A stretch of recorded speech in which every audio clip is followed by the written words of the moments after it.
afternoon sun cast gentle shadows across the immaculate lawns of Meadowbrook House, where Mrs. Letitia Hartwell's annual garden party had become as much a fixture of St. Mary Mead's social calendar as the Harvest Festival or the Christmas pageant. Beneath the spreading branches of an ancient cedar, white-clothed tables bore the weight of cucumber sandwiches, Victoria sponge, and the inevitable array of homemade preserves that marked any respectable village gathering. Miss Jane Marple sat comfortably in her wicker chair, her knitting needles clicking with the steady rhythm of long practice as she worked on what appeared to be another baby blanket for the church charity. To casual observers, she was simply another elderly lady enjoying the festivities, but her sharp blue eyes missed nothing as they moved discreetly from face to face, cataloguing the small dramas that inevitably unfolded when the village gathered. The newest addition to their community, Miss Cordelia Fairfax, moved gracefully between the clusters of guests, her artistic temperament evident in everything from her flowing lavender dress to the way she gestured expressively while speaking. She had arrived in St. Mary Mead 6 months ago, taking the small cottage on Vicarage Lane, and had quickly established herself as a painter of miniatures, particularly the delicate lockets that had become her specialty. Today she wore one of her own creations, a silver locket painted with an intricate countryside scene featuring a distant manor house beneath stormy skies. The piece caught the light as she moved, drawing admiring glances from several guests, though Miss Marple noticed that Miss Fairfax seemed unusually protective of it, her hand occasionally rising to touch the chain at her throat. "Such talent," murmured Mrs. Dolly Bantry, settling into the chair beside Miss Marple with a cup of tea and a slice of lemon drizzle cake. "Though, I must say, there's something rather mysterious about our Miss Fairfax, don't you think? No one quite knows where she came from, or how she affords that cottage on what she earns from painting." Miss Marple's needles paused for just a moment. "People often have their reasons for privacy, dear, though I agree her work is quite exceptional. That locket she's wearing today is particularly striking." Across the lawn, Colonel Melchett was holding forth on the merits of his prize dahlias to anyone within earshot, while Dr. Haydock moved between guests with the easy confidence of a man who had delivered half the village and tended the other half through various ailments. Near the refreshment table, Mrs. Price Ridley was engaged in animated conversation with Mr. Petherick, the solicitor, their heads bent together in the way that suggested gossip rather than legal consultation. The afternoon progressed with the comfortable predictability of village life. Children played croquet on the side lawn while their mothers supervised with one eye and gossiped with the other. The vicar's wife organised a small group around the piano that had been wheeled onto the terrace, leading them through a selection of popular songs that had everyone humming along. It was nearly 4 o'clock when Miss Fairfax excused herself from a conversation with young Dr. Haydock and made her way toward the refreshment table. She moved with her usual grace, but Miss Marple noticed a slight tremor in her hands as she reached for a cup of tea. The artist's face had grown pale, and she seemed to be having difficulty focusing on the faces around her. "I say, are you quite all right?" asked Mr. Raymond West, Miss Marple's nephew, who happened to be visiting and had noticed Miss Fairfax's distress. Miss Fairfax smiled weakly. One hand still clutched around her teacup, while the other went instinctively to her throat where the painted locket rested. "Just a touch of the heat, I think. Perhaps I should sit down for a moment." But before anyone could offer assistance, Miss Fairfax swayed dangerously, her teacup slipping from nerveless fingers to shatter on the flagstone path. She made a small, choked sound, her eyes widening in what might have been surprise or fear, and then crumpled to the ground in a graceless heap, her lavender dress spreading around her like scattered petals. Dr. Haydock was beside her immediately, his professional demeanour taking over as he knelt to check for signs of life. The cheerful chatter of the garden party died away, replaced by concerned murmurs and the shuffling of feet as guests gathered in a worried circle. "Stand back, please, Doctor," Haydock commanded, his voice carrying the authority of medical training. "Give her some air." But even as he worked, Miss Marple could see from his expression that it was too late. Miss Cordelia Fairfax, the mysterious artist who had brought such beauty to their quiet village, would paint no more miniatures. As the initial shock began to settle, Mrs. Bantry noticed something that made her gasp audibly. "Her locket," she whispered to Miss Marple. "It's gone. That beautiful painted locket she was wearing. It's not there any more." Miss Marple's keen eyes swept the area around the fallen woman, noting the broken teacup, the scattered fragments of china, and most tellingly, the absence of the silver chain that had adorned Miss Fairfax's neck just moments before. In the grass nearby, almost invisible unless one knew to look for it, lay a single link from a delicate silver chain. The peaceful afternoon had been shattered as completely as the teacup, and Miss Marple found herself facing another puzzle that would require all her understanding of human nature to solve. The stunned silence that followed Doctor. Haydock's grim pronouncement lasted only moments before the natural rhythms of village life reasserted themselves.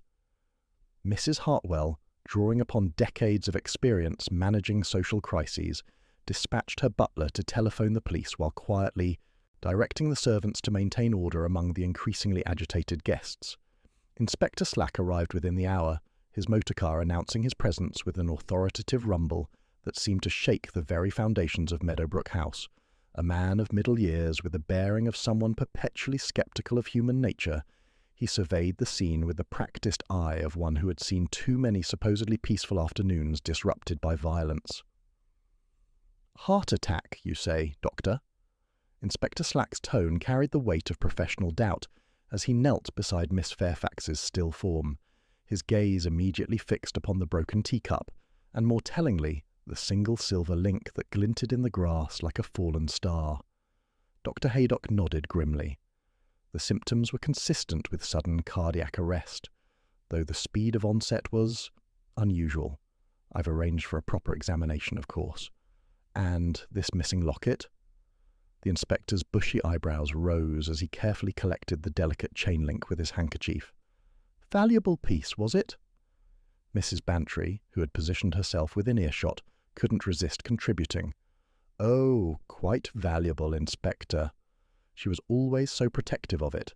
The painting was exquisite, a countryside scene with a grand house and stormy skies. Quite distinctive, really. As the police cordoned off the immediate area and began taking preliminary statements, the assembled guests found themselves caught between the desire to leave and the irresistible pull of unfolding drama. Like ripples spreading across a pond, whispers began to circulate, each conversation adding new layers to the growing mystery. Mrs. Price Ridley, never one to be outdone in matters of village intelligence, held court near the rose garden. I always said there was something not quite right about that woman, she declared to anyone within hearing distance. Living in that cottage as if she owned a manor house, yet never explaining where her money came from. And those letters she received, Miss Pollitt at the post office mentioned they often had no return address. Colonel Melchett, attempting to maintain his reputation for practical thinking, countered with military directness. Probably nothing more sinister than a weak heart and an opportunistic thief. These artistic types are often highly strung. As for the locket, likely rolled away in the confusion. Yet even as he spoke, his eyes betrayed a lingering unease, particularly when Mrs. Hartwell mentioned seeing Miss Fairfax in animated conversation with Thomas Wickham near the garden shed just that morning. The mention of Wickham's name sent a visible ripple through the assembled company. The man in question, a part-time handyman with a reputation for both skill and surliness, had been notably absent from the afternoon's festivities, a fact that now seemed ominous rather than merely antisocial. Mr. Petherick, the village solicitor, adjusted his spectacles thoughtfully. I had been meaning to call upon Miss Fairfax regarding some property matters. She was most particular about her privacy, quite insistent that her affairs remain confidential. One wonders if that locket contained something more significant than mere decoration. Miss Marple, still seated in her wicker chair with her knitting resting forgotten in her lap, absorbed these conversations with the quiet attention of a naturalist observing exotic birds. She noted not just the words being spoken, but the subtle tells that accompanied them, the nervous flutter in Mrs. Price Ridley's voice when discussing the locket's value, the way Mr. Cresswell from the antique shop kept glancing toward the grass where the chain link lay, and the defensive set of Colonel Melchett's shoulders when he dismissed the possibility of foul play. Her nephew Raymond approached, his writer's mind already spinning the afternoon's events into potential fiction. Dreadful business, Aunt Jane. That poor woman, and now the mystery of the missing locket. Do you suppose it was stolen as she collapsed? Miss Marple's keen eyes remained fixed on the single silver link that Inspector Slack had carefully bagged as evidence. "It's certainly possible, dear boy," though one might wonder why a thief would take such care to remove only the locket, while leaving her other jewellery untouched. That brooch on her dress, for instance, appears quite valuable. As the afternoon wore on and statements were taken, a clearer picture began to emerge, or rather, several competing pictures, each painted by different observers with their own particular biases and concerns. The consensus seemed to centre on Thomas Wickham, whose public argument with Miss Fairfax over unpaid wages had been witnessed by several villagers just days before. By evening, as the last of the guests were finally permitted to leave, the story had already begun its inevitable transformation through the village's gossip network. At the post office, Miss Pollitt shared her observations about Miss Fairfax's mysterious correspondence. At the Blue Boar, the landlord recounted overhearing heated words between the deceased and her handyman. At the vicarage, the Reverend Clement and his wife discussed their guest's apparent reluctance to discuss her past. Inspector Slack, having concluded his preliminary investigation, seemed satisfied with the direction his inquiries were taking. The missing locket provided clear motive for theft. Thomas Wickham had both opportunity and a documented grievance, and the circumstances of Miss Fairfax's collapse offered perfect cover for a crime of opportunity. Yet Miss Marple, walking slowly home through the gathering dusk, found herself troubled by details that others seemed eager to overlook. The careful way that single chain link had been left behind suggested someone familiar with jewellery repair, someone who understood that forcing a clasp might damage a valuable piece.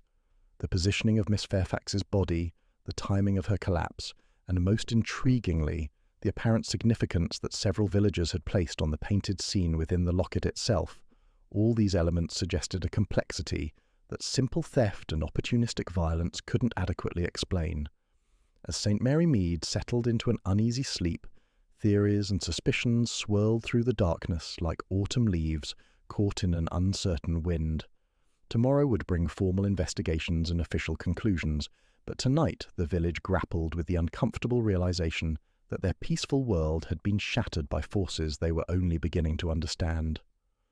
Morning brought a brittle brightness to St. Mary Mead, the sort that puts a cold edge on sunlight and makes even the most familiar hedgerows seem to whisper secrets. By 8 o'clock, the village had absorbed the essential facts. Inspector Slack had spent the early hours examining Miss Fairfax's cottage on Vicarage Lane, Doctor. Haydock had dispatched his preliminary report to the coroner, and most significantly, Thomas Wickham had failed to appear at his usual haunts. Miss Marple set out with her shopping basket and an air of gentle purpose, taking the longer route past the village green. The morning's activities provided excellent cover for observation, and she had learned long ago that people revealed their truest selves in the aftermath of crisis, when shock had worn thin, but anxiety remained sharp. Inspector Slack emerged from Vicarage Lane with the satisfied bearing of a man whose theories were being confirmed by evidence. His notebook protruded from his coat pocket like a weapon of certainty, and when he spotted Miss Marple tending her roses near the garden gate, he approached with official courtesy. "Good morning, Miss Marple. Tragic business yesterday, but I'm pleased to report we're making substantial progress. That handyman of Miss Fairfax's, Wickham, had both motive and opportunity. Public argument about money just 2 days past, witnessed at the Blue Boar by half a dozen patrons." Miss Marple paused in her pruning, her expression thoughtfully serene. "How thorough of you, Inspector. Though I suppose men with violent tempers do tend to make themselves rather conspicuous." "Precisely my point," Slack continued, warming to his theme, "and now this valuable locket disappears in the confusion. Wickham knew the piece well. He'd seen her wearing it regularly. Simple matter of opportunity, meeting desperation." "Indeed," Miss Marple agreed mildly. "Though things that vanish in crowds do have their own peculiar logic, don't they? I always think of poor Mrs. Tibbins at last year's jumble sale, so anxious about her handbag that she announced its location to everyone within earshot." Inspector Slack made a careful notation, though whether about Mrs. Tibbins or his own investigation remained unclear. "We'll have Wickham in custody. Within hours, mark my words. Good morning, Miss Marple." As the inspector strode away, Miss Marple continued toward the post office, where Miss Pollitt presided over her domain of stamps and village intelligence. The postmistress leaned forward conspiratorially the moment Miss Marple entered. "Such dreadful events," Miss Pollitt whispered. "Though you might find it interesting, Miss Fairfax received a registered letter yesterday morning, just hours before the party. No return address, posted from London, paid in cash. Her hands trembled something fierce when she signed for it." Miss Marple accepted her stamps with apparent casualness. "How observant of you. A substantial envelope, was it? Not large, but with some weight to it. And wouldn't you know, Mr. Cresswell appeared not 10 minutes later, asking particularly about Miss Fairfax's recent correspondence. Said he needed to confirm a delivery, though he seemed uncommonly interested in the details. This intelligence proved illuminating when Miss Marple encountered Mr. Cresswell himself outside his antique shop. The man's usual composed demeanour had given way to visible agitation. He paced before his window display like a caged animal, repeatedly consulting his pocket watch and scanning the street with nervous expectation. Inside his shop, surrounded by the familiar scents of lemon oil and old wood, Mr. Cresswell's anxiety became even more pronounced. His hands moved restlessly among his displays, adjusting and readjusting items that required no attention. "Miss Marple," he said with forced cheerfulness, "how may I assist you on this otherwise regrettable day?" Miss Marple examined a collection of miniature frames under glass, noting the rectangular impression in the velvet where an item had recently rested. Such delicate work, these settings. Miss Fairfax created such beautiful pieces for lockets. I wondered if she obtained her frames here. Cresswell's polishing cloth caught on an uneven surface. "She may have done. I supply half the county, naturally. One tries not to pry into clients' particular requirements." "Of course. You had a lovely oval frame just here, I believe," Miss Marple observed, indicating the telltale impression in the velvet. "I do notice such things. Age sets one to observing trifles." "Sold yesterday morning," he replied too quickly, "to a lady in Much Benham." "Paid and collected immediately." Miss Marple smiled with apparent innocence. "How efficient!" "Though one must be careful with such delicate chains. When they break, it's so vexing." "Indeed," Cresswell agreed, his tone becoming instructional. "Chain repair requires particular care to avoid stressing the links. I always advise clients accordingly." Only after speaking did he seem to realize his mistake, his smile sharpening defensively. As Miss Marple prepared to leave, she noticed Cresswell glance reflexively at his fingertips, where a faint smear of blue paint lingered despite obvious attempts at removal. The stain disappeared quickly into his handkerchief, but not before she had observed its distinctive ultramarine hue. Her next stop brought her to Willow Cottage, where Mr. Horace Lyle maintained his collection of local art and artefacts. The amateur collector received her in a cloud of pipe smoke, his watery eyes blinking with nervous energy. "Miss Marple, if it's about the Women's Institute contribution, I've already provided my apple tart entry." "Nothing so official," she assured him. "I was thinking of poor Miss Fairfax and how she admired your collection." "You must miss her expert eye." Lyle bristled visibly. "Expert? Hardly. She had an unfortunate tendency to question attributions that have stood for decades. Called my Hopner, after the manner of, a polite way of suggesting forgery. Quite presumptuous for someone of her limited experience." Miss Marple studied the miniatures on his mantelpiece with genuine appreciation. "Such charming pieces. Did Miss Fairfax ever clean any for you? I understand restorers are meticulous with their techniques." "She worked on the lady in blue sash," he admitted grudgingly. "I suppose it looked brighter afterward, though she had the audacity to suggest it was mid-Victorian rather than Georgian. Absolute nonsense, of course." "You didn't purchase one of her lockets, then?" Miss Marple inquired gently. "Such thoughtful mementos." "Certainly not. Though," he added with apparent reluctance, "she did show me a landscape piece some weeks ago, a manor house with rather dramatic skies. Quite vulgar, really. I found the composition stark and declined the commission." Miss Marple's needles resumed their gentle clicking. "How interesting. Did she mention where the manor was located?" "She didn't specify," Lyle snapped, his hand moving protectively over an auction catalogue that lay half-concealed beneath papers on his side table. "One countryside manor is much like another. Hedges and ha-has, all of them." As Miss Marple took her leave, she reflected on the morning's observations. Inspector Slack's investigation followed predictable channels, focusing on obvious motives and convenient suspects. But human nature, in her experience, rarely operated with such transparency. The nervous energy of both Cresswell and Lyle, their defensive reactions to questions about Miss Fairfax's work, and most tellingly, their intimate knowledge of the very locket they claimed to dismiss, all suggested currents running far deeper than simple theft. The single silver link found at the scene spoke not of accident, but of force, of something precious torn away by desperate hands. Yet the careful positioning of Miss Fairfax's other jewellery, left undisturbed despite their obvious value, suggested a crime of specific purpose rather than opportunistic greed. By afternoon, as news of Wickham's impending arrest spread through the village, Miss Marple had begun to discern the faint outline of a more complex truth. The painted locket was indeed central to the mystery, but perhaps not as the simple, valuable object everyone assumed. Its disappearance might represent not theft but concealment, the hiding of evidence that someone found far too dangerous to leave exposed. By late afternoon, the air in St. Mary Mead had settled into the comfortable certainty that comes when a village's worst fears are given a familiar face and a predictable motive.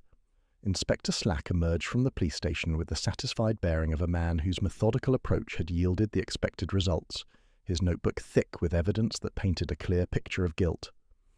Thomas Wickham has been charged with theft and is being held pending further investigation, Inspector Slack announced to the small crowd that had gathered outside the station. I can confirm that his fingerprints were found throughout Miss Fairfax's studio, on paint tubes, brushes, and a bottle of oil of cloves used for thinning pigments. The murmur of approval that greeted this announcement carried the particular satisfaction of a community whose suspicions had been vindicated.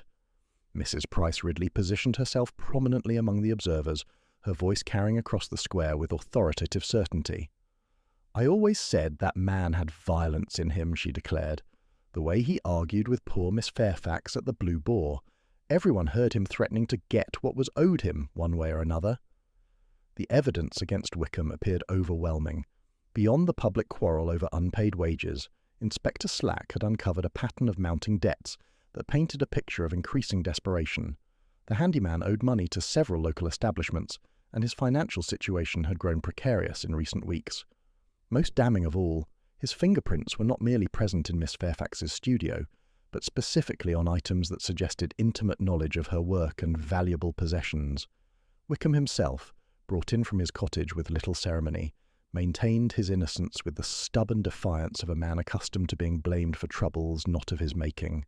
His weathered hands clenched and unclenched as he faced Inspector Slack's questions, his jaw set in familiar lines of resentment. "I never touched that woman's locket," he growled from his cell. We argued about the money she owed me, but she said she'd pay next week. I was fixing Mrs. Giles's fence all afternoon. She'll tell you so."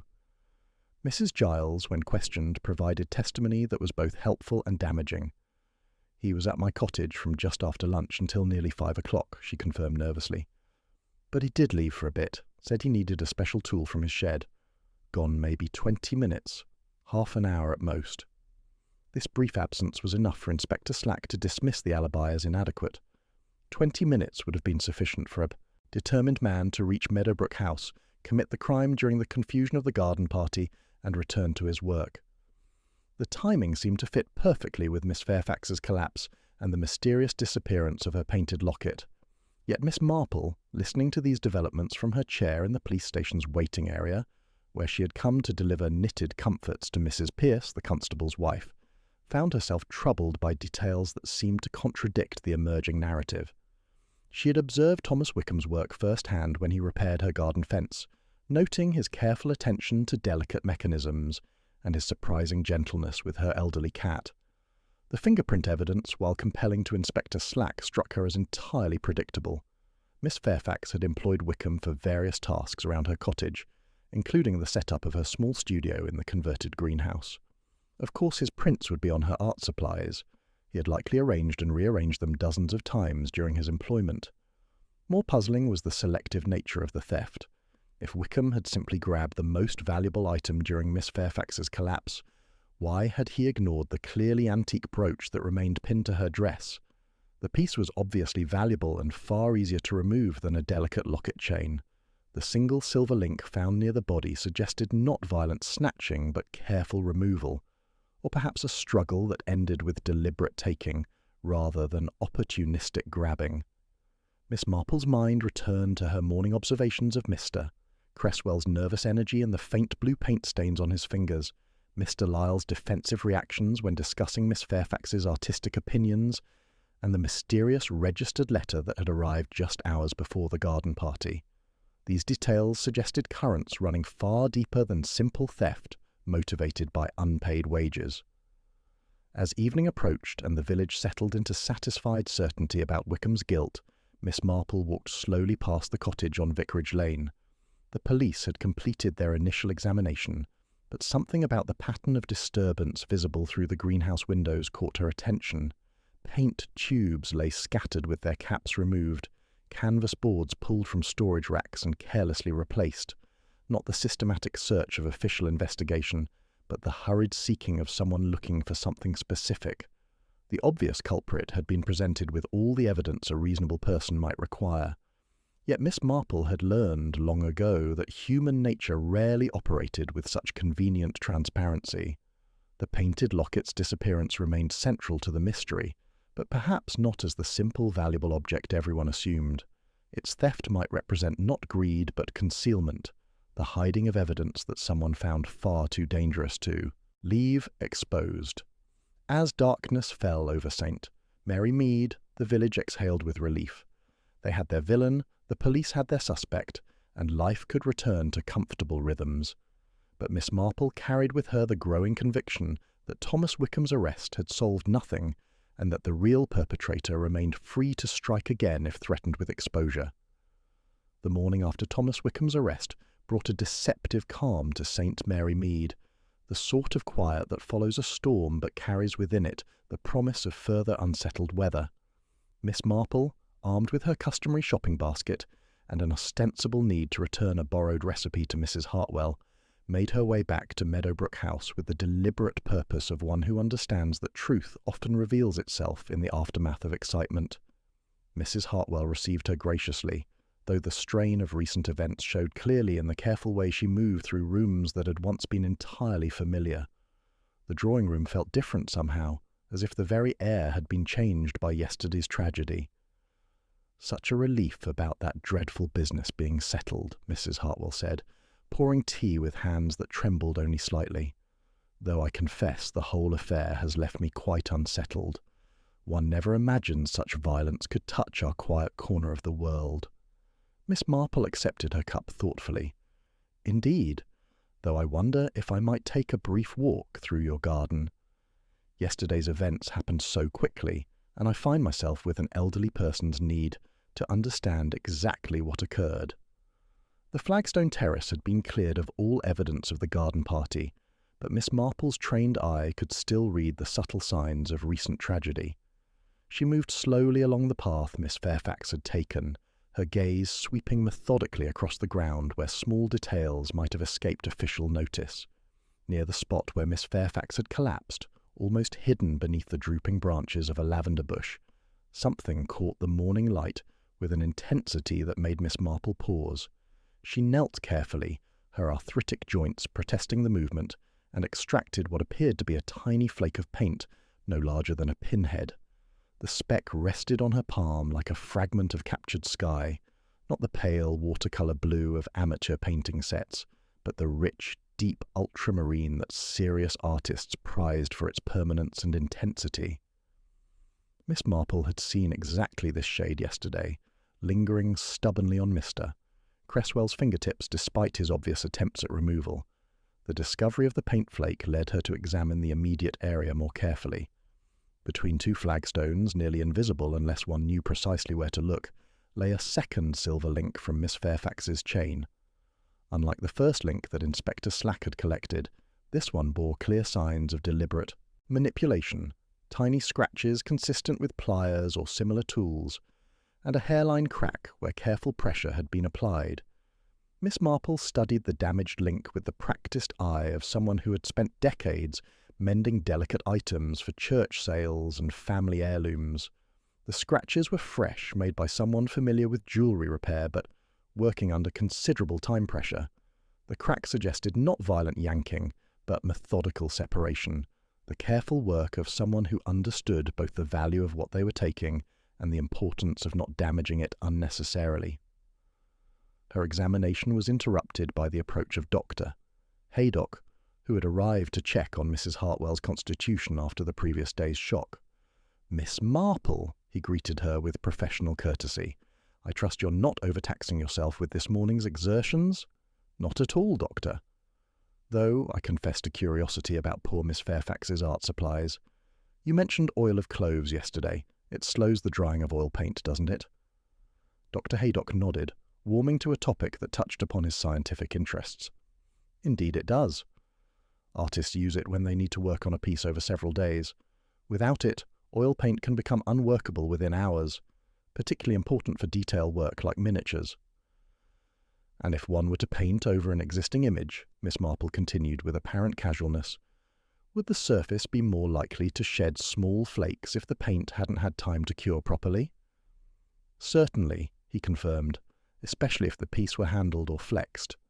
Fresh paint, particularly something as finely ground as ultramarine, can be quite fragile until it's fully set." Miss Marple thanked him, and after ensuring Mrs. Hartwell's continued well-being, made her way to the village with the paint flake carefully preserved in her handkerchief. Her next destination was the shop of Mr. Ellery in Much Benham, ostensibly to have her own bracelet examined, but actually to gather expert opinion on the damaged chain link. Mr. Ellery, a craftsman of the old school who took pride in his knowledge of fine metalwork, examined the link through his jeweller's loupe with professional interest. "Fresh work, this," he pronounced. "See the bright cut here, and this faint discoloration? That's flux residue from recent soldering. Someone's repaired this chain within the past week or two, I'd say." "And the scratches?" Miss Marple inquired gently. "Tool marks, made by someone who knows their business but was working in haste. Proper jewellery repair takes patience. Rush the job and you leave these telltale signs." Armed with this technical confirmation, Miss Marple returned to St. Mary Mead with a clearer picture beginning to form in her mind. The ultramarine paint flake suggested recent work on the locket's miniature, possibly an alteration or restoration that had left the surface vulnerable to damage. The carefully repaired chain indicated that Miss Fairfax had been taking extraordinary precautions to secure something she considered invaluable. Most significantly, the evidence pointed not to opportunistic theft, but to carefully planned acquisition. Someone had known exactly what they sought, had understood its construction well enough to remove it without damage, and had possessed both the tools and expertise necessary for the task. As evening approached and the village settled into its comfortable rhythms, Miss Marple reflected on the growing certainty that Thomas Wickham, whatever his other failings, was innocent of this particular crime. The real perpetrator remained free, protected by the community's satisfaction, with an obvious suspect and their collective relief that the danger had passed. But Miss Marple understood that the painted locket represented far more than a simple valuable object. Someone had gone to extraordinary lengths to obtain it, suggesting that its true worth lay not in silver and artistry, but in secrets that could destroy reputations or reveal long-buried truths. The tiny flake of ultramarine and the carefully damaged chain link were not merely evidence of theft, but harbingers of deeper mysteries yet to be unravelled. The morning after her discovery of the ultramarine paint flake brought Miss Marple a telephone call from her nephew Raymond, whose voice carried the particular excitement of a writer who has stumbled upon an intriguing story. He had been making inquiries in London, he explained, driven by curiosity about their village's mysterious artist and the tragic events at Meadowbrook House. "I've been speaking with Lionel Graves," Raymond announced without preamble. "You remember him, Aunt Jane? That rather acerbic art critic who writes for The Observer. When I described Miss Fairfax and her particular expertise with miniatures, he became quite animated. Said the description reminded him remarkably of someone called Constance Vale, who disappeared from London's art world about 2 years ago under rather dramatic circumstances." Miss Marple settled into her chair, her knitting needles resuming their gentle rhythm as she absorbed this intelligence. The name felt significant, carrying with it the weight of secrets that might explain the careful way Miss Fairfax had guarded that painted locket. "According to Graves," Raymond continued, Miss Vale was considered one of the finest art restorers in London, with an almost supernatural ability to detect forgeries and reveal hidden details in damaged works. Then came whispers about a miniature that surfaced with signatures that shouldn't have been there. Some claimed she had added them, others insisted she had merely uncovered what had been deliberately concealed. The controversy destroyed her reputation overnight. This revelation cast Miss Fairfax's presence in Saint Mary Mead in an entirely new light. A woman fleeing scandal, seeking refuge in rural anonymity while continuing to practice her specialized skills in secret. It explained her mysterious income, her protective behavior regarding the locket, and most significantly, the nervous reactions she had observed in both Mr. Cresswell and Mr. Lyle. Inspector Slack, meanwhile, had received official confirmation of Miss Fairfax's true identity through more conventional channels. A registered letter found among her effects bore the letterhead of a prestigious London gallery, addressing her as Miss Caroline Farnsworth and inquiring about her availability to authenticate a collection of disputed 18th-century works. Scotland Yard's records revealed a pattern of accusations involving forged attributions and missing paintings. Though formal charges had never been brought due to the mysterious disappearance of crucial evidence. Armed with this knowledge, Miss Marple began a series of seemingly innocent visits throughout the village, her approach as gentle and unassuming as ever, yet guided by a growing understanding of the dangerous currents that had been flowing beneath Saint Mary Mead's placid surface. At Mr. Petherick's office, the solicitor revealed that Miss Fairfax had consulted him about resuming her former identity and had lodged a sealed envelope for safekeeping, an envelope she had planned to collect after Mrs. Hartwell's garden party. The timing suggested urgency, as if she had been preparing for some significant revelation or confrontation. Mrs. Hartwell, when approached with delicate inquiries about her own dealings with Miss Fairfax, admitted with obvious discomfort that she had commissioned restoration work on a family miniature. The piece had revealed an inscription that contradicted her husband's cherished beliefs about their family history, creating domestic tensions that she had hoped to resolve privately. She had such skill, Mrs. Hartwell confided. She could see things in old paintings that others missed entirely, said that truth has a way of revealing itself, given time and proper attention. At the antique shop, Mr. Cresswell's defensive behaviour took on new significance when viewed through the lens of Miss Fairfax's professional background. Under Miss Marple's gentle questioning, he reluctantly admitted to seeking her expertise regarding several pieces in his collection, though he remained evasive about the specific nature of her conclusions. One requires absolute discretion in such matters, he insisted, his hands betraying nervous energy as he rearranged items that required no attention. Reputation is everything in the art world, and Miss Fairfax understood the delicate nature of authentication questions. The ultramarine paint stain on his fingers, which Miss Marple had noted days earlier, now carried ominous implications. If Miss Fairfax had been working on authentication or restoration projects for him, that distinctive pigment might have come from recent alterations to valuable pieces, alterations that could dramatically affect their market value or historical significance. Mr. Lyle, confronted in his cluttered cottage, proved even more revealing in his defensiveness. His collection, he admitted, had benefited from Miss Fairfax's assessments, though he bristled at any suggestion that her conclusions had been unwelcome. She had an unfortunate tendency to question established attributions, he complained, called my Gainsborough after the manner of, rather than an original work. Such modern analytical methods, always finding fault with pieces that have been accepted for generations. Yet his auction catalogues, Miss Marple noted, contained several lots marked with particular interest, pieces that might benefit from more favourable authentication than Miss Fairfax had been willing to provide. As the scope of Miss Fairfax's hidden activities became clear, Miss Marple began to understand the true significance of the missing locket. Rather than being merely a showcase for artistic talent, the painted miniature might well have contained evidence of her authentication work, perhaps even documentation of the very discoveries that had driven her from London. The careful repair to its chain suggested someone had needed urgent access to its contents, and the ultramarine paint flake indicated recent work that had left the surface vulnerable to damage.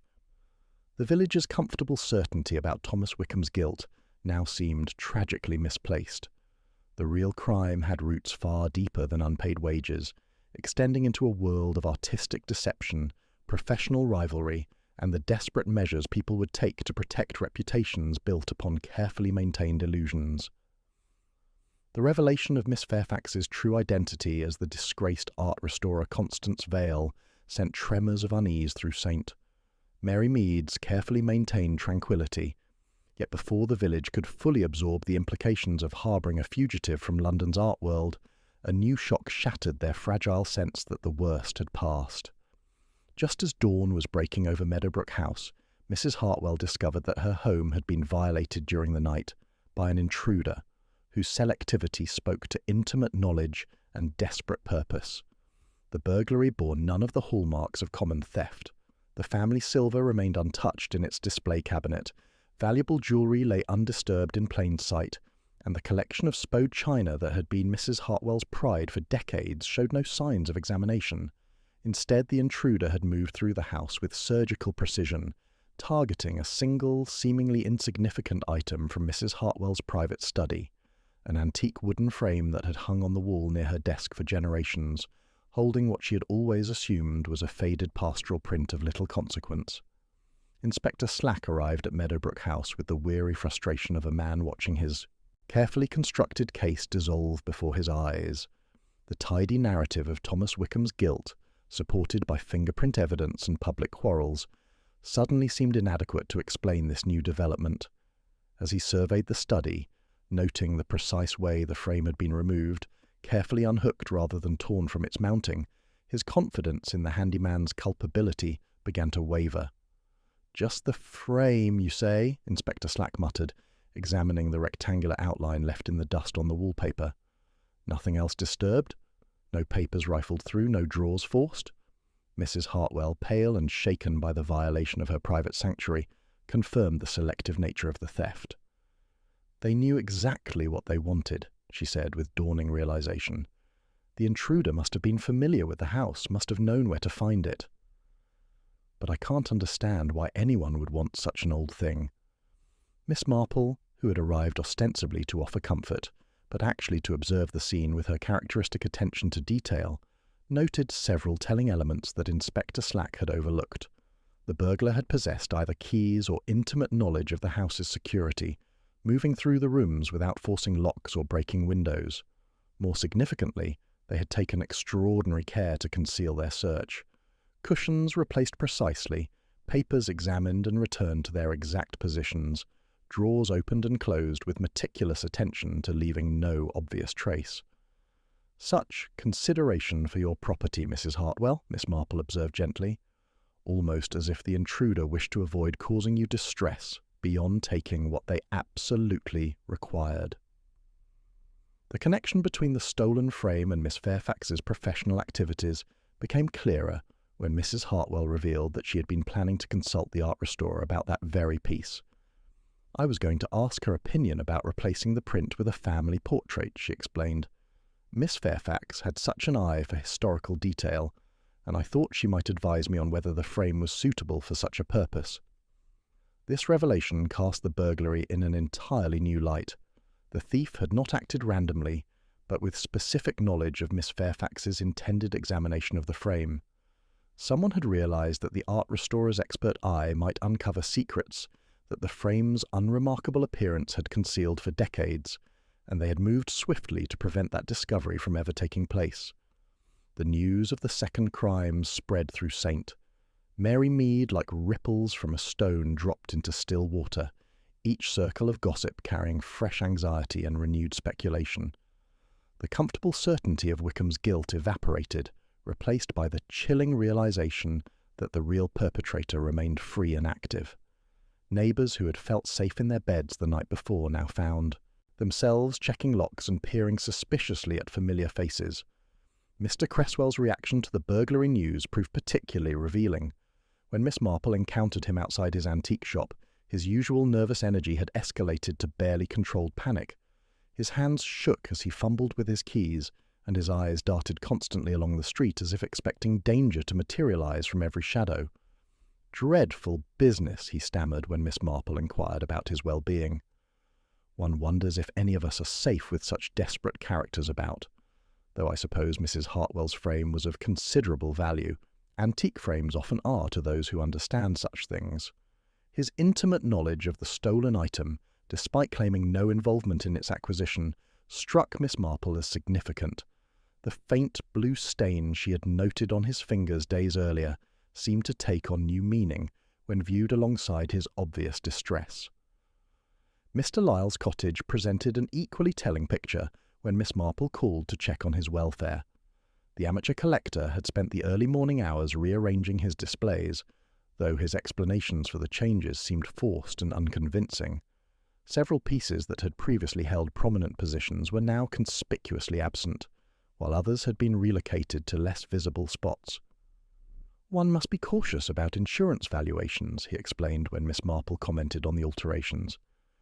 "Recent events have made me reconsider the wisdom of displaying valuable items so openly." Yet his hands trembled as he spoke, and his eyes kept returning to empty spaces where something significant had clearly been removed. The auction catalogues that had previously cluttered his side table were nowhere to be seen, suggesting a systematic attempt to conceal evidence of recent acquisitions or planned sales. As evening settled over the village, Miss Marple reflected on the pattern emerging from these observations. The burglary was not an isolated crime, but part of a coordinated effort to control dangerous information. Miss Fairfax's expertise in uncovering hidden details in artwork had clearly threatened multiple reputations, and her death had triggered a desperate scramble to prevent her discoveries from coming to light. The missing locket and the stolen frame were not merely valuable objects, but repositories of secrets that someone was willing to kill to protect. The true perpetrator walked freely among them, hidden behind a facade of respectability, while Thomas Wickham languished in custody for crimes he had not committed. The morning after the burglary at Meadowbrook House found Miss Marple in contemplative mood, her knitting needles moving with the steady rhythm of thought made manifest. The pattern of recent events had crystallized into something approaching clarity: Miss Fairfax's death, the missing locket, and now the selective theft of Mrs. Hartwell's antique frame all pointed to someone desperately attempting to suppress evidence that the art restorer's expertise had threatened to expose. The key to unmasking the perpetrator lay not in direct confrontation, which would only prompt denials and evasions, but in creating circumstances where guilt would betray itself through involuntary reaction. Miss Marple had learned long ago that the most effective traps were those that appeared entirely innocent, while testing the precise knowledge that only the guilty party would possess. By mid-morning, she had conceived a plan that would require the kind of seemingly innocent social gathering that formed the comfortable backbone of village life. A telephone call to Mrs. Bantry set the wheels in motion with characteristic efficiency. "My dear Dolly," Miss Marple began, with the gentle authority of long friendship, "I wonder if you might assist me with a small matter. I've been thinking about poor Miss Fairfax, and that dreadful business with her locket. You know how these things prey on one's mind."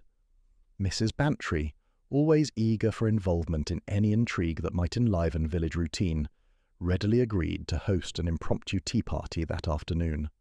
The guest list would include the essential suspects: Mr. Cresswell, whose nervous energy had only intensified since the burglary; Mr. Lyle, whose defensive reactions about his collection had grown increasingly theatrical; and Mrs. Hartwell, still shaken by the violation of her home. The centerpiece of Miss Marple's strategy required a prop that would test guilty knowledge while appearing entirely innocent to everyone else.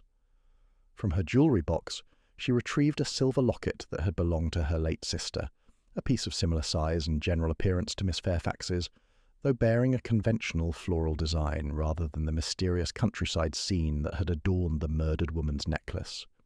The afternoon tea at Mrs. Bantry's proceeded with the comfortable rhythms of village social life, though Miss Marple noted the underlying tension that recent events had introduced to formerly easy relationships. Mr. Cresswell arrived precisely on time, but seemed unable to settle, his eyes constantly scanning the room with barely concealed anxiety. Mr. Lyle appeared more composed, but displayed the forced cheerfulness of someone working hard to appear normal. As conversation naturally turned to recent troubles, Miss Marple waited for the precise moment when attention was focused elsewhere before making her carefully planned revelation. During a lull in discussion about the upcoming church fete, she reached into her handbag with apparent casualness. "I hope you won't think me foolish," she said, with the self-deprecating tone that had served her so well over the years, "but I discovered something rather curious while sorting through my late sister's effects yesterday. It seems she had acquired a locket remarkably similar to the one poor Miss Fairfax wore. The reaction was immediate and illuminating.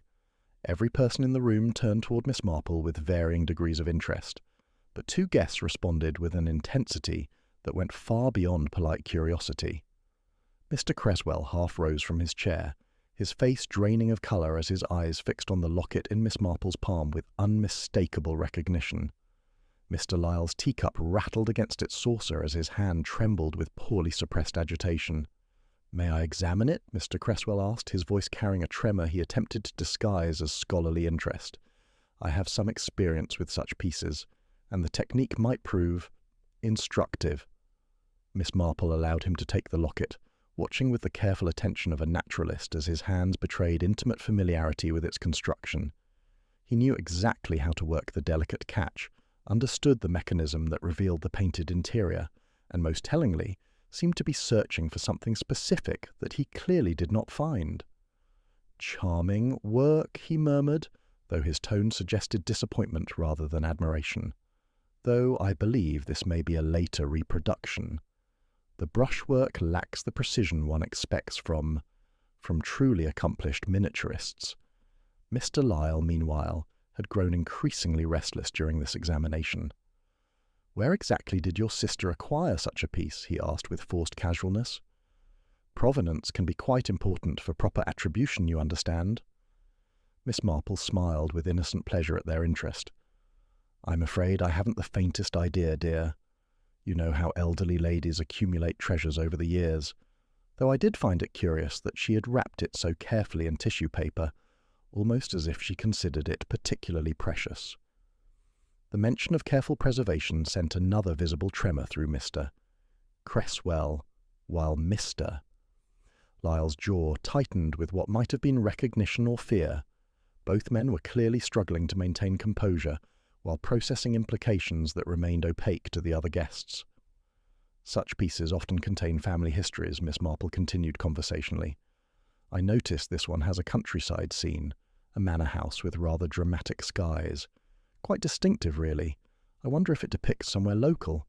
Mr. Creswell's grip tightened on the locket. "One manor house is much like another," he said too quickly. "Hedges and ha-has, all rather conventional."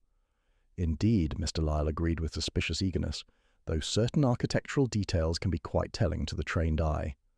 A distinctive tower, perhaps, or unusual gatehouse features. His words trailed off as he realized he was revealing knowledge he shouldn't possess about a piece he claimed to be seeing for the first time. The slip hung in the air like smoke, visible to Miss Marple if not to the other guests. As the tea party continued, both men's attention returned repeatedly to the locket, even when engaged in conversations about entirely different topics. Their behaviour confirmed Miss Marple's growing conviction about the true nature of Miss Fairfax's death and the desperate measures someone had taken to prevent her discoveries from coming to light. The trap was set, and the guilty parties had revealed themselves through their own reactions. Now she needed only to spring the snare with sufficient psychological pressure to expose the complete truth behind the Painted Locket's deadly secrets. The morning after the revealing tea party found Miss Marple in her study, carefully examining a small object that would serve as the final piece in her psychological puzzle. She had spent the previous evening in correspondence with her nephew Raymond, whose connections in London's art world had provided the crucial missing element she needed to spring her trap effectively. The replica locket resting on her desk was a masterpiece of deception, created with the assistance of Mr. Ellery and Much Benham, and a talented art student from the nearby town. Unlike the simple floral design she had shown the previous day, this piece bore an exact reproduction of the countryside scene that witnesses had described from Miss Fairfax's original. The distant manor house beneath stormy skies, rendered in the distinctive ultramarine that had left its telltale trace in the grass at Meadowbrook House. But the true genius of the replica lay in what it concealed. Hidden within the painted clouds, visible only under specific lighting conditions, were tiny marks that appeared to be letters, initials and dates that would prove devastating to anyone who understood their significance. The locket's back had been fitted with the same delicate spring mechanism that Miss Fairfax had favoured, ensuring that only someone intimately familiar with her work would know how to access its secrets. By mid-morning, Miss Marple had arranged a private meeting at her cottage, extending separate invitations to both Mr. Cresswell and Mr. Lyle under the pretext of seeking their expert opinions on her recently discovered inheritance. She received Mr. Cresswell first, knowing that his agitation had reached a breaking point that would make him most vulnerable to her carefully orchestrated revelation. He arrived with the punctuality of a man who could no longer afford to appear anything but entirely respectable, though his hands betrayed the tremor of sleepless nights and mounting desperation. Miss Marple offered him tea and settled into her chair with the comfortable authority of someone who had finally assembled all the pieces of a complex puzzle. "Mr. Cresswell," she began gently, "I confess my true reason for inviting you today concerns poor Miss Fairfax, and a discovery that has quite disturbed my sleep. You see, I've learned something rather significant about her work, and about why someone might have found her presence in our village so very threatening. From her knitting basket, she produced the replica locket, watching with the keen attention of a naturalist as Mr. Cresswell's face underwent a series of rapid transformations, recognition, horror, and finally, a desperate attempt to maintain composure that failed utterly. "This is a reproduction, of course," Miss Marple continued conversationally, "but based on very precise descriptions of Miss Fairfax's original. I thought you might find it instructive, given your expertise in authentication matters." Mr. Cresswell's hands moved involuntarily toward the locket before he caught himself, but the damage was already done. His intimate knowledge of its construction, the way his fingers sought the hidden spring mechanism, betrayed familiarity that went far beyond casual observation. How did you, he stammered, his carefully maintained facade crumbling like old paint exposed to harsh weather. "The question isn't where I found it," Miss Marple replied with gentle authority, "but why you recognize it so precisely. You see, Mr. Cresswell, I've discovered what Miss Fairfax, or rather, Miss Constance Vale, was really doing in our village. She wasn't simply painting pretty miniatures for sentimental ladies. She was documenting evidence of a rather sophisticated fraud. The psychological pressure was having its intended effect. Mr. Cresswell's composure dissolved entirely as Miss Marple continued her relentless but gentle exposition. Miss Vale specialized in authentication, didn't she? And she had discovered that several pieces in certain local collections were not quite what they purported to be. Her locket contained miniaturized proof of these discoveries, tiny reproductions of signatures, dates, and other details that revealed the truth about paintings that had been sold as genuine works by masters. At that moment, Mr. Lyle arrived for his appointment, entering the cottage with the nervous energy of a man who had spent the morning rehearsing explanations he hoped never to need. His face went ashen when he saw Mr. Cresswell already present, and his eyes immediately fixed on the replica locket with unmistakable recognition. "Ah, Mr. Lyle," Miss Marple said with satisfaction. "How convenient. I was just explaining to Mr. Cresswell about Miss Vale's documentation methods. Perhaps you'd care to examine this reproduction. I believe you'll find the hidden details quite illuminating." The trap had been perfectly sprung. Both men found themselves confronted with evidence of their co-conspiracy, a scheme in which Mr. Lyle had been purchasing questionable works and commissioning restorations that enhanced their apparent value, while Mr. Cresswell provided authentication and sale services that legitimized the fraud. Miss Fairfax's expertise had threatened to expose their entire operation. Her locket had contained not mere decoration, but precise documentary evidence of their alterations and false attributions. When she had threatened to contact her former colleagues in London about suspicious works in the village, they had realized that their carefully constructed fraud would collapse under professional scrutiny. She was going to ruin everything, Mr. Cresswell finally confessed, his voice breaking under the weight of accumulated guilt. 20 years of building our reputations, and she would have destroyed it all with her damned professional ethics. The confession poured out in a torrent of justification and desperation. They had followed Miss Fairfax to the garden party, waited for the perfect moment during the confusion, and administered a substance that would cause cardiac distress. While everyone focused on helping her, Mr. Cresswell had carefully removed the locket that contained their downfall, using his knowledge of jewellery repair to minimise damage to the valuable evidence they needed to destroy. As Inspector Slack arrived to take both men into custody, Miss Marple reflected on the tragic irony of their situation.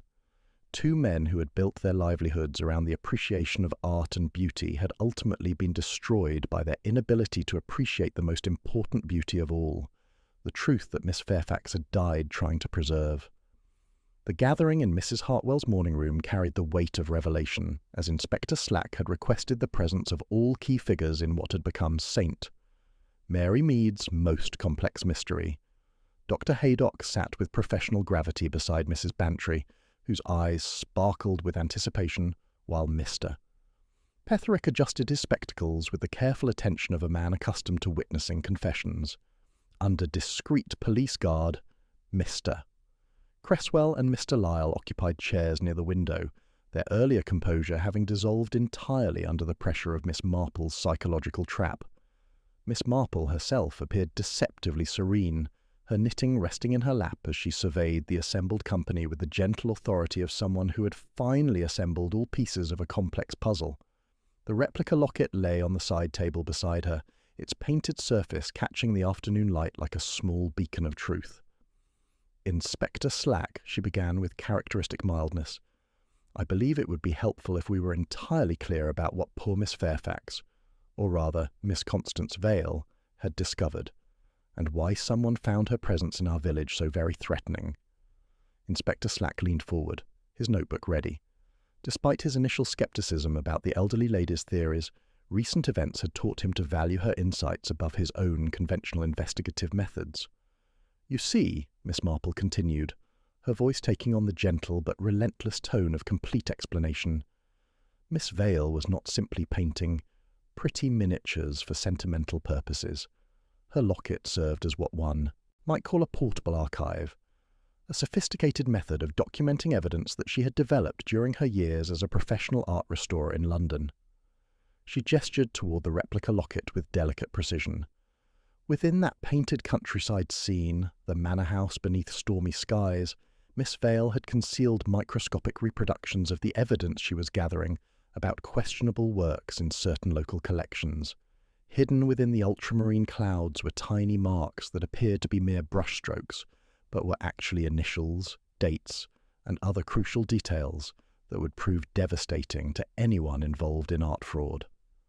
Mr. Cresswell's hands clenched involuntarily at this revelation, while Mr. Lyle's face had taken on the greyish pallor of a man watching his carefully constructed world collapse. "The scheme was quite sophisticated," Miss Marple explained, her tone carrying the weight of complete understanding. "Mr. Lyle would acquire works of questionable attribution, pieces whose provenance was ambiguous or whose previous ownership might be difficult to verify. Mr. Cresswell would then provide authentication services, often after commissioning restorations that enhanced the apparent value and legitimacy of these pieces." Dr. Haydock stirred in his chair. "But surely such alterations would be detectable by other experts." "Indeed they would be, Doctor, which is precisely why Miss Vale's presence became so threatening. Her trained eye immediately recognized the signs of their systematic deceptions. The ultramarine paint flake I discovered near where she fell was evidence that she had been working on the locket recently, updating her documentation with fresh discoveries." Miss Marple's expression grew more serious as she approached the heart of the matter. The registered letter Miss Vale received on the morning of the garden party contained an offer from her former colleagues in London, an opportunity to restore her professional reputation by providing evidence that her previous disgrace had been the result of others' deceptions rather than her own ethical lapses. Inspector Slack made careful notes. "And this prompted the murder?" "Precisely, Inspector." Mr. Cresswell and Mr. Lyle realised that professional scrutiny from London's art establishment would expose their entire operation. They knew Miss Vale planned to use the evidence in her locket to clear her name, which would inevitably destroy theirs. She paused, allowing the weight of premeditated murder to settle over the room. The method they chose was both clever and cruel. Mr. Cresswell, through his restoration work, had legitimate access to various chemical compounds, including oil of bitter almonds. In small quantities, it's used for cleaning delicate surfaces.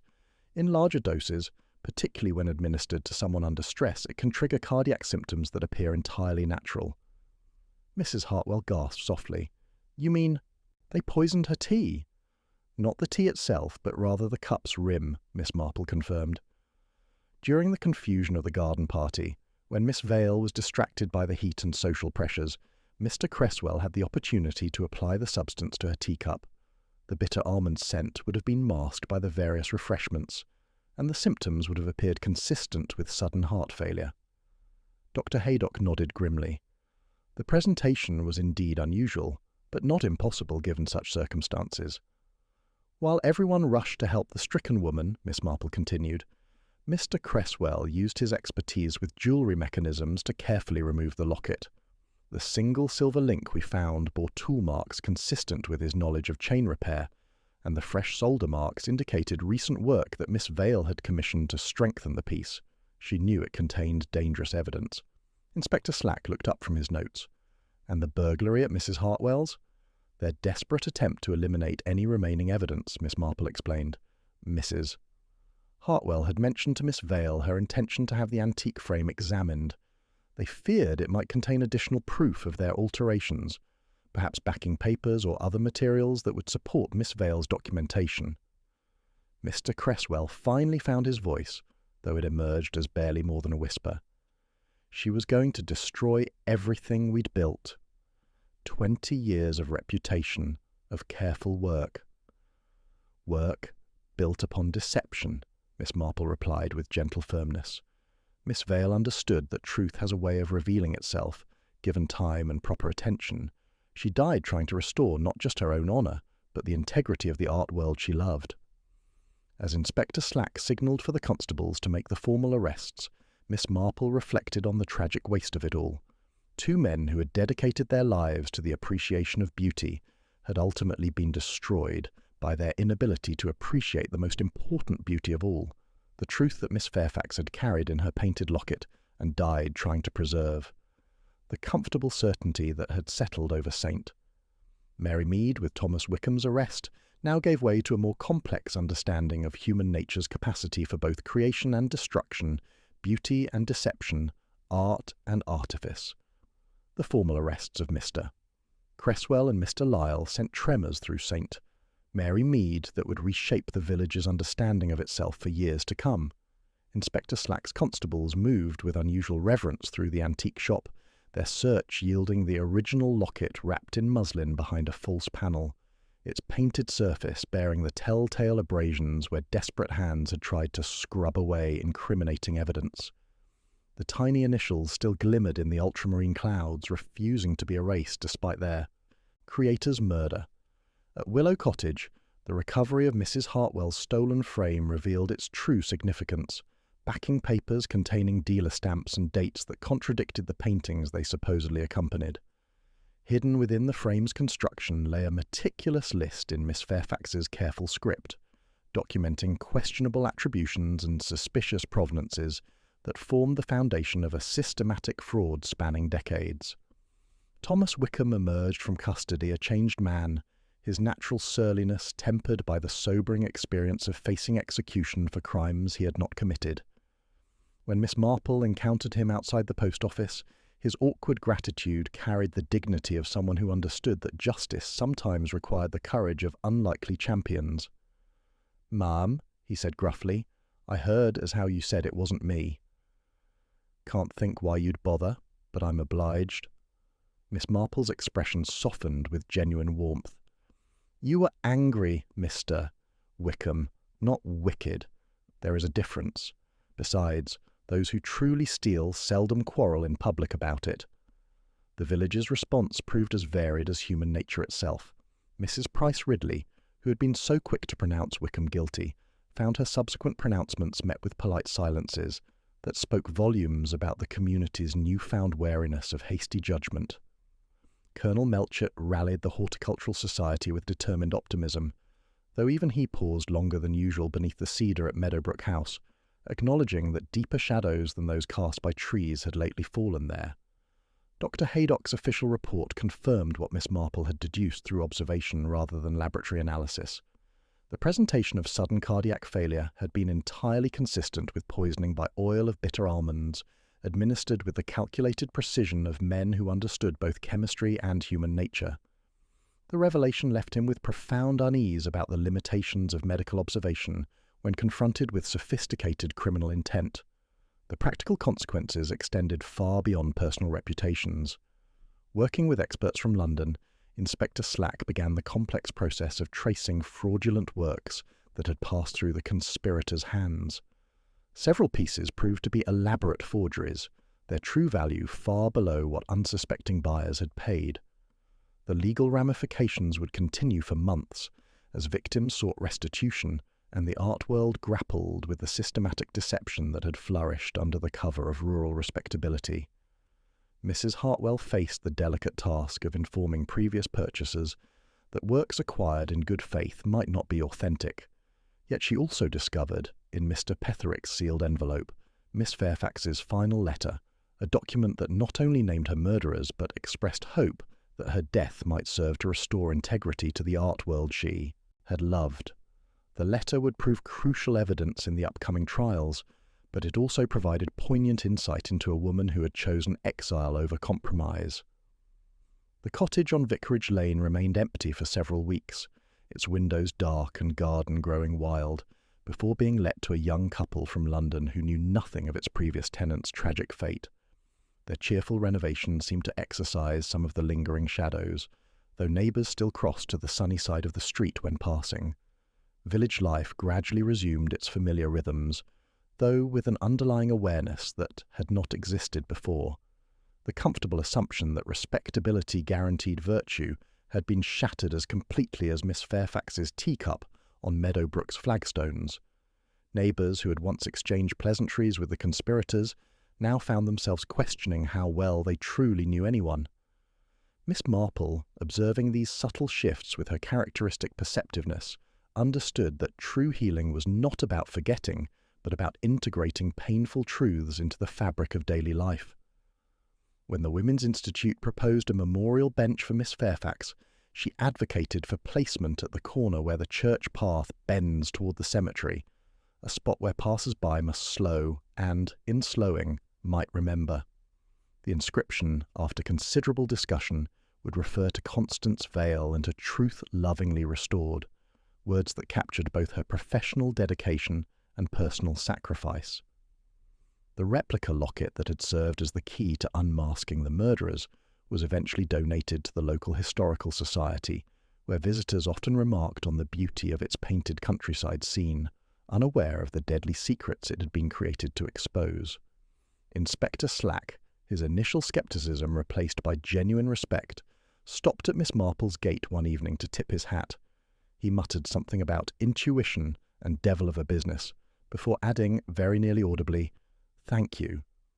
Miss Marple returned his courtesy with the simple dignity of one who knows thanks are unnecessary when people do the work before them.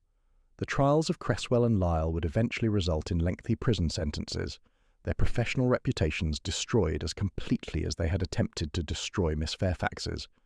Yet for all the justice served and mysteries resolved, Miss Marple understood that some wounds would never fully heal.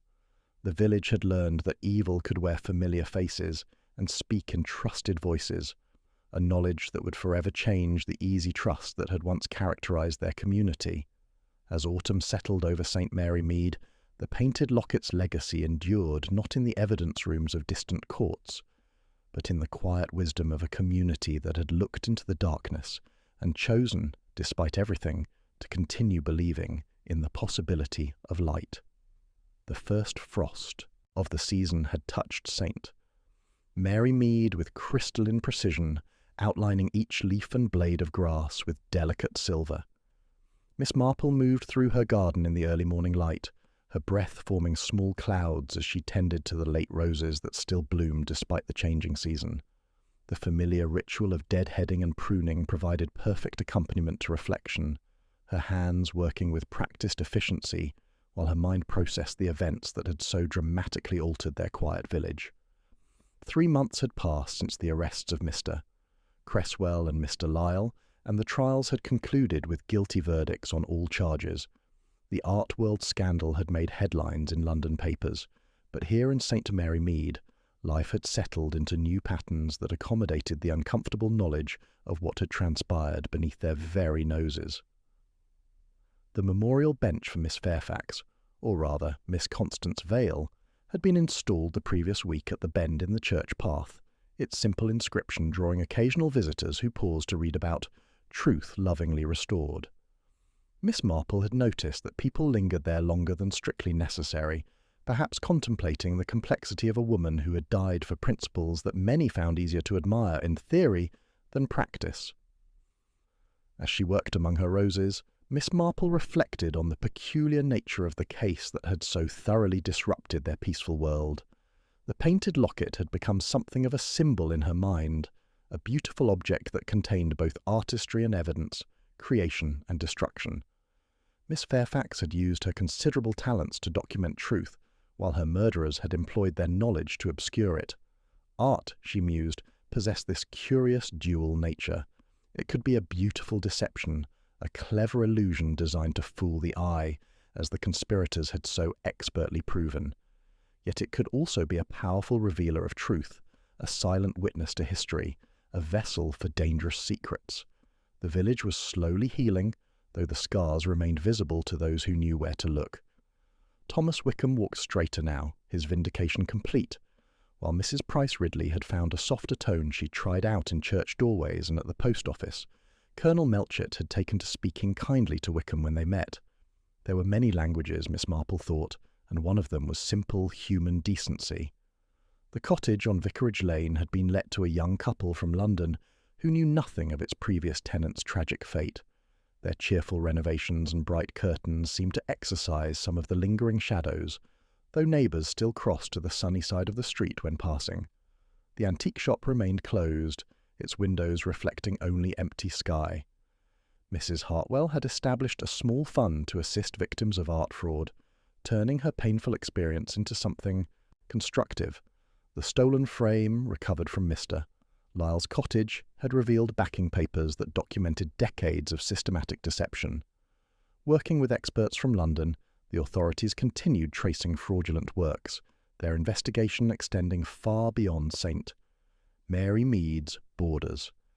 As afternoon shadows lengthened across her garden, Miss Marple paused beside the rose bush she had planted in memory of her late sister, its deep red blooms defying winter with stubborn persistence. Like Miss Fairfax's painted locket, it contained both beauty and hidden meanings, memories of shared confidences, sorrows weathered together, and the quiet satisfaction of lives well lived despite their imperfections. The case had reinforced her long-held belief that the most dangerous criminals were often those who appeared most respectable, who used their positions of trust to exploit others' faith in established authority. Mr. Cresswell and Mr. Lyle had traded on their reputations as knowledgeable dealers, using that trust to perpetrate frauds that might have continued indefinitely if not for Miss Fairfax's inconvenient dedication to truth. The painted locket itself had been returned to Miss Fairfax's estate, eventually finding its way to a museum where it would serve as both artwork and historical document. Visitors would admire the technical skill of its miniature landscape, while learning about the woman who had died defending the integrity of her profession. In death, Constance Vale had achieved the vindication that had eluded her in life. Inspector Slack had stopped once more at Miss Marple's gate to leave a newspaper from London with an article about the untangling of the fraud ring. The piece mentioned Constance Vale by name, restoring more than her reputation. Miss Marple had tucked the paper into her drawer with other things saved because they were nearly lost. As evening settled over St. Mary Mead, Miss Marple gathered her gardening tools with unhurried precision. The frost would return tomorrow, transforming familiar landscapes into something temporarily magical, just as tragedy had transformed their community's understanding of itself. But like her roses, which would bloom again despite winter's challenges, the essential goodness of human nature would endure. The village had learned something costly about the complexity of human nature, how the same impulses that created beauty could also destroy it, how knowledge could serve both truth and deception, and how even the quietest villages could harbour secrets that would shame the most sophisticated cities. Yet they had also learned about resilience, about the possibility of redemption, and about the quiet courage required to look twice before judging once. Miss Marple went inside and took up her knitting, a baby blanket, pale blue this time. It was the same ultramarine pigment that had hidden names in a painted sky, yet in this form it would keep a child comfortable through its first winter.